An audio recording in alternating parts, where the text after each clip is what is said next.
Olá, amigos, parceiros, mentorados da Rô Amonet. É uma alegria estar aqui a convite dela para participar do Rô Amonet Transformando Vidas, com conteúdos que nós vamos estar intitulando o Descobrir-se a partir das histórias. Então eu começaria me apresentando. Eu sou Verônica Miuna, sou bacharel em Relações Públicas por formação acadêmica, tenho uma especialização em gestão empresarial e mais recentemente em filosofia. E para começar essa nossa história, eu pontuo uma das minhas descobertas, que eu vou referendar uma experiência de há uns 3 anos atrás, onde eu tive a oportunidade, a convite de um colega da pós-graduação, de estar à frente de um grupo de empreendedorismo em comunidade. E a ocasião, a abertura das atividades contemplava um vídeo. E nesse vídeo tinha uma pergunta: você lembra o que é que você gostaria de ser quando crescesse? Então essa pergunta, aparentemente singela, né, provocou uma reação no grupo presente que me surpreendeu. Primeiro, eu sou muito visual, eu pude perceber um grupo assim muito parecia desconectado de si próprio ou cuja memória não acessasse absolutamente nada que pudesse ser, ao critério do grupo, partilhado à ocasião. Isso me chamou bastante atenção. Então, nós vamos começar esse conteúdo fazendo algumas referências. Eu não serei exatamente acadêmica, mas eu peguei alguns autores até não acadêmicos, como é o caso do Paulo Coelho, que quem não conhece, eu acredito que todos conheçam, mas, enfim, talvez os mais jovens não sejam tão conectados com a história de Paulo Coelho, um escritor, jornalista, e hoje ele é cadeira 21 da Academia Brasileira de Letras. E é uma definição de Paulo Coelho, né, sobre a lenda pessoal. A gente está falando de descoberta e Paulo Coelho, eu vou pegar emprestado, né, esse conceito dele de lenda pessoal. É aquilo que você sempre desejou fazer. Todas as pessoas no começo da juventude sabem qual é a sua lenda pessoal. Nesta altura da vida, tudo é claro, tudo é possível e não temos medo de sonhar e de desejar tudo aquilo que gostaríamos de fazer.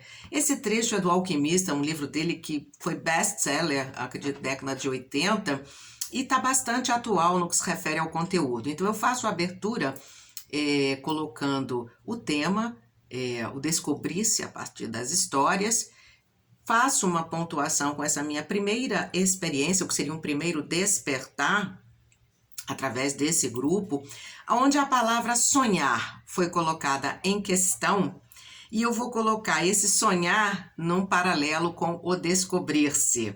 Muito embora, eu vou trazer também isso é da academia, Jung, tem uma frase dele que diz que quem olha para fora sonha e quem olha para dentro desperta. Pode parecer inconsistente ou incongruente com o conteúdo que eu estou apresentando aqui, mas eu vou colocar aqui essa referência de Jung. Ele coloca o sonhar dentro de uma categoria quase de devaneio. Não acredito que seja um entendimento aqui do nosso grupo. E eu fico muito bem impressionada com as pessoas que se colocam numa posição vivaz de sonhar, ou seja, e de acreditar. Porque tudo parte originalmente de uma decisão. Ou seja, é importante a gente decidir que vai transformar a sua vida, uma vez que você olha para você, reconhece pendores, habilidades e de alguma forma compreende que a sua vida não está como você gostaria que estivesse em várias áreas, pode ser na área profissional, financeira, afetiva ou em todas as áreas, né? E o importante é a gente não perder de vista que o sonhar é algo que tem consistência, tem material vivo. E a partir de uma decisão, você estabelece objetivos para que esses sonhos se transformem em realidade.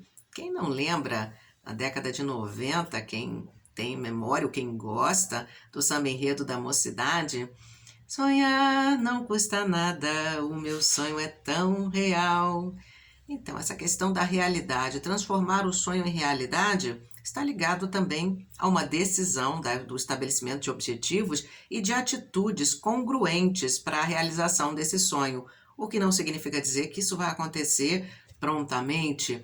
E aí também, parafraseando Paulo Coelho, ele nos coloca que uma vez que você decida e se alinhar com a sua proposta, com a sua lenda pessoal, uma vez que você a identificou, o universo todo conspira a seu favor. Ele também cita no livro O Alquimista um autor, esse jamais da academia, o Joseph Campbell, que é estudioso da mitologia, e ele se utiliza de um termo de identificar a bênção, né? E aí Paulo Coelho fez um paralelo entre identificar a bênção, aquilo que você recebe por pendor, né, que já é inato, junto da lenda pessoal, que é alguma coisa que ele diz, um meio de honesta autoexpressão. É um conjunto de talentos e habilidades e um meio honesto de autoexpressão. A gente já tem bastante conteúdo aqui para estar desenvolvendo o tema do descobrir-se a partir das histórias. Então, nesse momento em que eu me vi nesse grupo de comunidade e pude perceber a desconexão do grupo presente com a sua história, com a sua memória. Uma ou outra pessoa identificou alguma questão ligada a trabalhar com marcenaria, alguma coisa ligada à construção. Mas assim, eu vou convidar quem está me ouvindo, me assistindo, quem é que já não teve aquele sonho de ser uma grande educadora, uma grande professora, um grande educador, um bombeiro, alguém que salve as pessoas ou animais em situações de perigo ou de risco.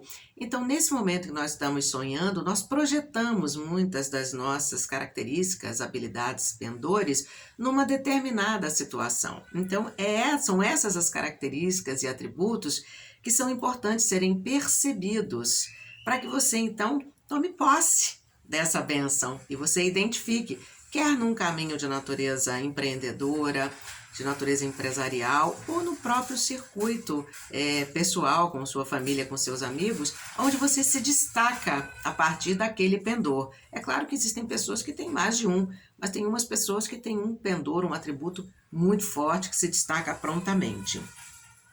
E contando também, através da minha descoberta e a partir da contação de histórias, eu desenvolvi um projeto pessoal chamado Lendo ao Pé do Ouvido, que é dirigido para crianças de 3 a 6 anos que apresentem alguma questão com a leitura, quer seja preguiça propriamente, ou alguma dificuldade, pode ser visual, pode ser alguma dificuldade de atenção.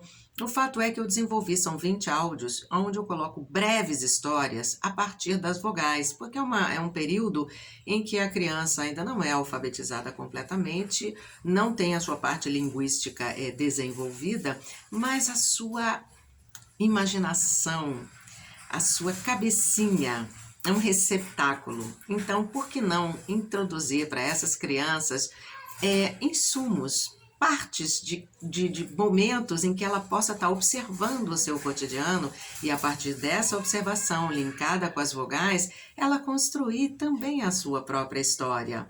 Aí retomamos o nosso tema, descobrir-se a partir das histórias. Eu mesma, quando criança, brincava muito de escolinha.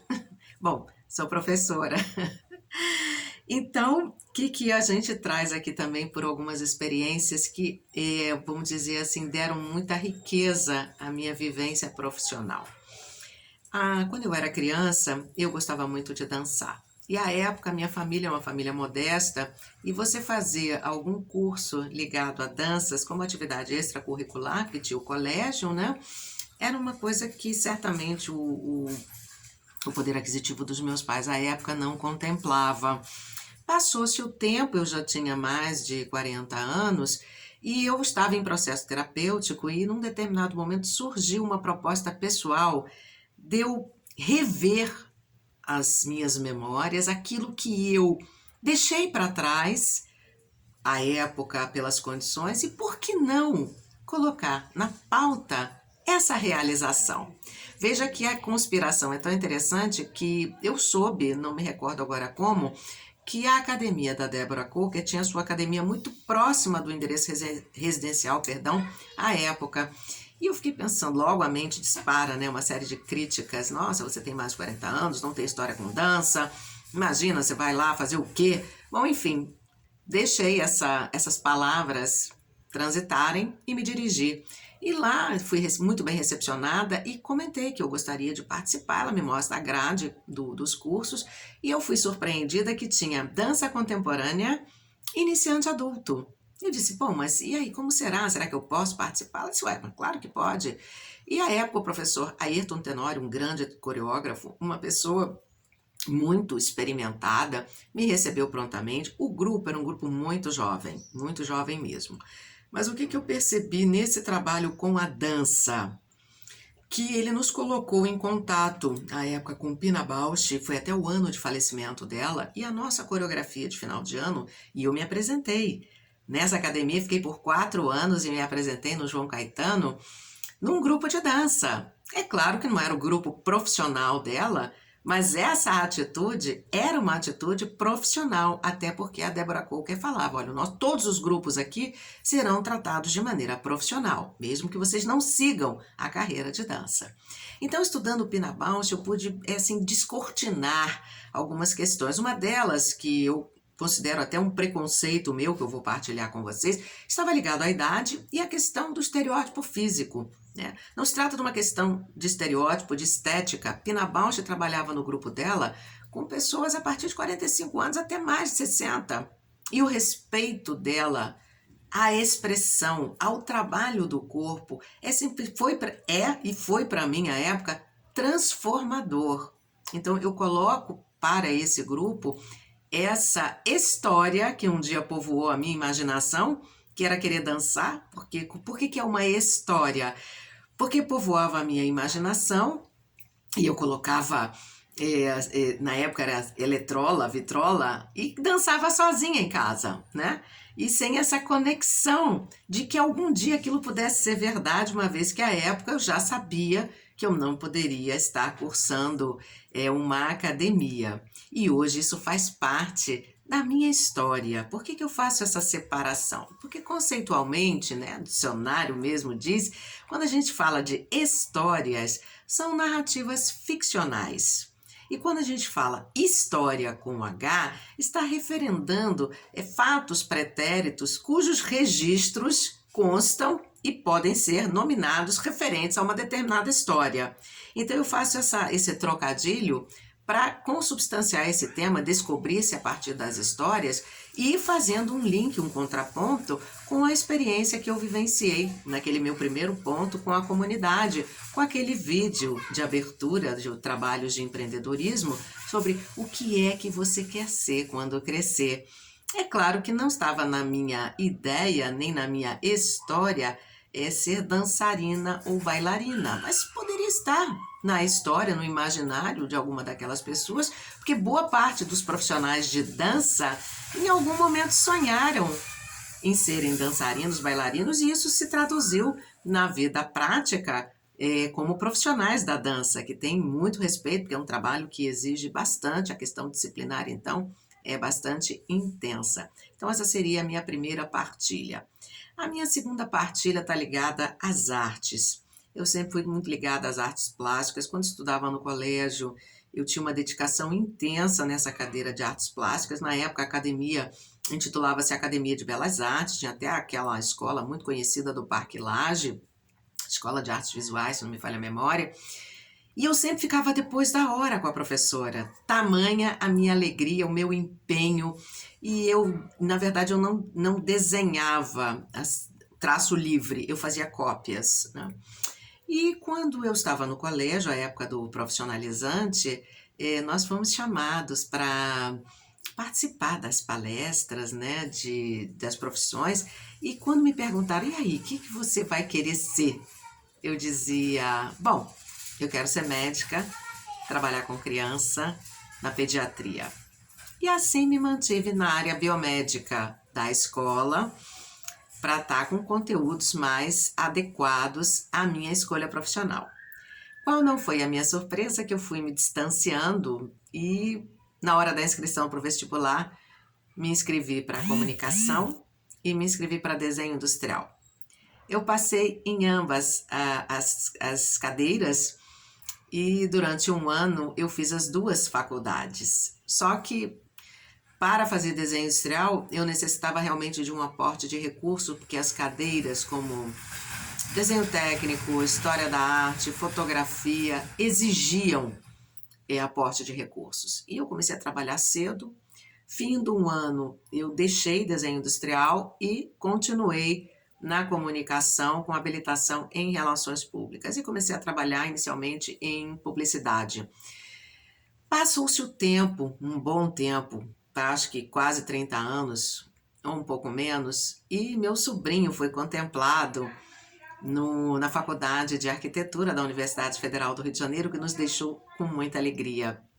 Então, nós marcamos um jantar para comemorar. E aí, à época também, em terapia, eu partilhei que eu tinha ficado muito contente com a vitória de meu sobrinho, mas ao mesmo tempo uma tristeza. Eu sentia uma tristeza e eu não sabia exatamente o motivo. E nessa partilha pude identificar que a memória resgatou, né? Aquela Verônica, né, jovem, que gostava tanto do universo das artes e que chegou até a imaginar seguir desenho industrial naquelas cadeiras fascinantes de história da arte, de fotografia, conteúdos assim maravilhosos, e acabei me desconectando. Claro, a comunicação também estava dentro do meu pendor, mas eu fiquei com aquela frustração. Então, por que não retomar e colocar essa minha narrativa ficcional em prática? E, mais uma vez, Paulo Coelho, na sua conspiração do universo a nosso favor, rapidamente eu tive notícia através de uma vizinha que estava tendo curso livre de artes visuais numa galeria, muito próxima também do meu endereço. E lá fiz a minha inscrição, tive contato com o professor, mas é claro, levei toda aquela bagagem de caramba, não desenho mais nada, estou afastada, enfim, não conheço nada.